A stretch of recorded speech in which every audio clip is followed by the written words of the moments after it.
Hello everyone, welcome back to IPFL Bharat. आज फिर हम लेकर आए हैं आपके लिए एक और नया केस स्टडी जो कि हमारा ऑलरेडी चल रहा है बजट्स। एंड बजट के टॉपिक पर आप ऑलरेडी दो असाइनमेंट देख चुके हैं। आज हम लेकर आए हैं तीसरा असाइनमेंट, जिसके अंदर भी आज हम अपना बजट बनाएंगे एक्सपेंसेस को लेकर ही, और उसी के अंदर हम देखेंगे किस तरह से एक्चुअल और बजटेड फिगर्स के अंदर वेरिएंस निकाल पाते हैं। ठीक है, तो हम तो वीडियो पूरा देखना, बीच में स्किप मत करना। और अगर अच्छा लगा हो वीडियो तो वीडियो के एंड में जाके लाइक जरूर कर देना। और वीडियो के स्टार्टिंग में जो आप क्यूआर कोड मिलेगा एक, उस क्यूआर कोड को भी स्कैन कर लेना प्लीज। एंड हमारे चैनल को सपोर्ट कर सकते हैं आप उससे।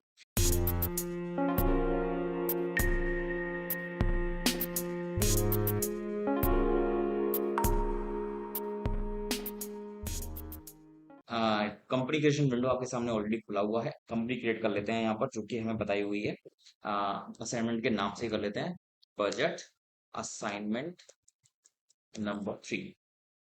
ठीक है, यहाँ पर हमने इसको डेली स्टेट ले लिया है। और अब आगे की वीडियोस में हम एक चीज चेंज करने वाले हैं। हम आपको कम्युनिकेशन विंडो नहीं दिखाएंगे, सीधा सीधा गेटवे ऑफ टैली दिखाएंगे, अगर हमारे उस टॉपिक के अंदर F11 का कोई भी यूज नहीं हो रहा है तो। ठीक है, यहाँ पे हमने जीएसटी ऑफ कर लिया एंड कंट्रोल ए हम कर लिया। यहाँ पे हम आते हैं, हमारा खुल जाता है यहाँ पे गेटवे ऑफ टैली। एंड अब हमको क्या कहा हुआ है, दीपक ट्रेडर्स हैं जिन्होंने एक ऑफिस बजट्स नाम से एक बजट बनाया है, जिसके अंदर कुछ एक्सपेंसिव उन्होंने डाले हैं। तो हम आ जाते हैं क्रिएट के अंदर, शो मोड में। यहाँ पर हमको दिखता है बजट, और यहाँ पर हम बना लेते हैं ऑफिस बजट के नाम से। ठीक है, ऑफिस बजट। पीरियड जो हमें बताया हुआ है बजट का, वो है 1 अप्रैल से 31 मार्च तक। ठीक है, और यहाँ पे जो ग्रुप हमारा रहेगा वो रहेगा इनडायरेक्ट एक्सपेंसेस नाम से, तो इसको यस कर लेते हैं, indirect expense.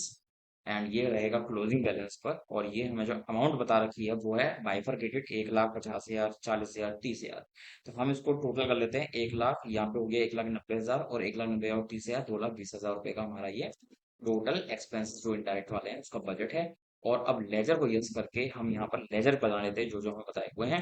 Salary under indirect expense, और इसका जो अमाउंट हमें बताया हुआ है वो है 1,00,000। नेक्स्ट लेजर है हमारा इसमें रेंट। ठीक है, इनडायरेक्ट एक्सपेंस, अमाउंट इज 50,000। ठीक है, इसके बाद है इलेक्ट्रिसिटी, इसको भी हम डायरेक्ट एक्सपेंस डालते हैं, अमाउंट इसका है 40,000 रुपीज। एंड लास्ट जो इसमें है हमारा है कन्वीनियंस। ठीक है, इनडायरेक्ट एक्सपेंस, और ये अमाउंट हमारा 30,000 रुपीज का। तो ऐसे करके हमारे जो टोटल 2,20,000 रुपए के खर्चे हैं वो उस तरह से हम बजट के रूप में यहाँ पे डालते हैं। ठीक है, ये हमारा बन जाता है बजट। अब हम पढ़ते हैं हमें क्या क्या चीजें और दी हुई है। लेजर बनाने को बोला गया है, बजट हमने बना लिया, ऑन क्लोजिंग बैलेंस रहेगा। और अब कैनरा बैंक का लेजर बनाने को बोला गया है। हम यहाँ पे बना लेते हैं लेजर कैनरा बैंक का अंडर बैंक अकाउंट। लास्ट में हमको आना है इसमें, क्योंकि ओपनिंग बैलेंस डालना पड़ेगा हमें 2,00,000 रुपए। ठीक है, एक तो ये हो गया। दूसरा जो ओपनिंग बैलेंस में डालना है वो है कैश बैलेंस, जो हमें ऑल्टर में जाके लेजर के अंदर कैश में जाएंगे, और सबसे लास्ट में आगे यहाँ पर डालेंगे 50,000 रुपए कैश का ओपनिंग बैलेंस। ठीक है, अब ये जो डिफरेंस हमारा आ जाता है ना यहाँ पे 2,50,000 रुपए का, इसको हमें राइट ऑफ करना होगा, वो हम क्रिएट कर लेंगे कैपिटल का लेजर। ठीक है, और इसको हम डालते हैं कैपिटल अकाउंट, और अमाउंट हम डाल देते हैं 2,50,000। ठीक है, अब हमारा ये जो बैलेंस शीट है वो बराबर हो गई होगी। आगे चलते हैं, अब हमें बताया हुआ है जो बजट है वो हमने डाल लिया है ऑलरेडी। अब जर्नल एंट्रीज पास करनी है, जो हमें अप्रैल मंथ की, मई मंथ की हमें दी हुई है। कंपनी जो है वो 2 जून से लेकर 31 दिसंबर तक क्लोज रहती है, वर्किंग कंडीशन उसकी सही नहीं होगी, इसलिए उसको बंद करके रखा हुआ था। फर्दर वर्किंग शुरू होती है उसकी 2025 में जनवरी मंथ से। तो हमें जनवरी के, फरवरी के और मार्च के एक्सपेंसेस दिए हुए हैं, अकॉर्डिंगली हम उन एक्सपेंसेस को चढ़ाएंगे। पहले हम शुरुआत करते हैं अप्रैल मंथ से, जो हमें दिया हुआ है। पेमेंट में आ जाएंगे, सैलरी पेमेंट कर रहे हैं हम, एंड 10,000 रुपए with the help of Canara bank cheque. ठीक है, आप चाहें चेक नंबर डाल सकते हैं, बट हमें चेक नंबर नहीं दिया हुआ है, इसलिए हम वो चेक नंबर नहीं डाल रहे हैं। इसको हमने एक्सेप्ट करवा दिया विदाउट नरेशन। ठीक है, सैलरी हो गई। देन हम आते हैं रेंट पर। रेंट हमें दिया हुआ है, वो भी 10,000 रुपए है, इसको भी कैनरा बैंक के थ्रू ही हम दे रहे हैं। और थर्ड एंट्री इसमें है इलेक्ट्रिसिटी। इलेक्ट्रिसिटी का पेमेंट है 1,000 रुपीज, एंड ये हमारा कैश पेमेंट है, ये हमने एक्सेप्ट करवा दिया। नेक्स्ट इज 2 अप्रैल में एंट्री हो रही है सैलरी। इसका पेमेंट हम कर रहे हैं चेक से, अगेन 15,000 रुपये।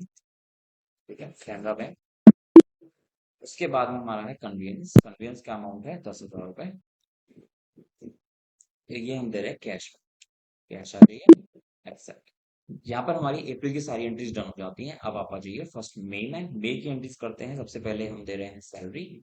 सैलरी है कैनरा बैंक के थ्रू 12,000 रुपये। ठीक है। उसके बाद में हम दे रहे हैं रेंट। ये भी कैनरा बैंक से 8,000 रुपये। ठीक है। इसके बाद हम चलते हैं इलेक्ट्रिसिटी। इलेक्ट्रिसिटी का पेमेंट हम कर रहे हैं 2 मई को, तो डेट चेंज कर लीजिए। और अमाउंट है 10,000 रुपये। ये हमारा कैनरा बैंक यानी बैंक से पेमेंट होगा, एक्सेप्ट। और लास्ट एंट्री मई मंथ की होगा रेंट। रेंट हम पे कर रहे हैं 5,000 रुपये। ठीक है, विथ चेक। ठीक है, यहाँ पे हमारा मई मंथ का काम भी पूरा हो जाता है। अब क्योंकि हमसे कहा हुआ 2 जून से लेकर 1 दिसंबर तक की जो हमारी वर्किंग है वो बंद रही थी, क्योंकि कंपनी भी क्लोज थी। तो हम आ जाते हैं सीधा 1.1 की जनवरी 2025 में। ठीक है, यहाँ पर हमको एंट्रीज दी हुई है। रेंट अमाउंट है 30,000, और ये है पेमेंट कैनरा बैंक से। इलेक्ट्रिसिटी का पेमेंट करेंगे अगर। इलेक्ट्रिसिटी का पेमेंट है 17,000 रुपये। कैनरा बैंक के थ्रू हम पे कर रहे हैं 1 जनवरी को है। और अगली एंट्री जो है वो है 2 जनवरी में, जो कि है सैलरी की। ठीक है, इसमें हम दे रहे हैं 13,000 रुपीज और कैनरा बैंक का चेक, एक्सेप्ट। नेक्स्ट है हमारा 1.2 यानी 5 मंथ। सैलरी पे कर रहे हैं। अमाउंट है 20,000 रुपीज, कैनरा बैंक का चेक। इसके बाद में आता है रेंट, जो कि 1 फेब में ही है। And amount of rent is 5,000 rupees and Canara bank के थ्रू ही जा रहा है। और उसके बाद हम चलते हैं 2 फेब। इट इज 28 फेब, जो कि हमारा एक्सेप्ट नहीं होगा, इसलिए हम इसको 2 फेब ही ले लेते हैं। ये अमाउंट हमारा है कन्वीनियंस का, जो कि हम कैश में पेमेंट करेंगे 8,000 रुपये। ठीक है, 2 फेब। नेक्स्ट एंट्री हमारी जो होगी वो है 1 मार्च में। मार्च में हम जाते हैं, हमारा 31 मार्च की एंट्री है ये। तो 31 मार्च कर लीजिए। और यहाँ पर जो एंट्री होनी है वो इलेक्ट्रिसिटी चेक से पे कर रहे हैं 5,000। ठीक है। Next payment is of salary. Salary हम दे रहे हैं 20,000 चेक। ठीक है, 31 मार्च। और लास्ट एंट्री जो इसमें है कन्वीनियंस एक्सपेंस, जो कि हमने अभी सर कैश में पे किया है 10,000। ठीक है, यहाँ पर हमारी इस की बजट भी बन गया, एक्चुअल एंट्रीज भी हो गई है। और अब हमको कहाँ जाना है, वेरिएंस चेक करने के लिए।